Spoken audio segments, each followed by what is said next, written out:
You wouldn't take a high-performance Mercedes and fill the tank with diluted, low-grade fuel and expect it to perform optimally, right?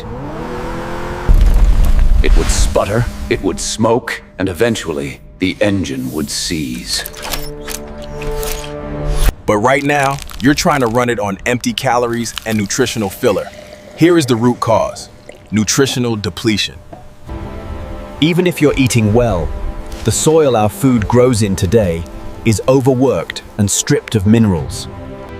By the time that food reaches your plate, the raw materials your cells need are practically gone. Most people try to fix this with more caffeine or sugar, adding more gas to a broken engine. But the absolute victory approach is different.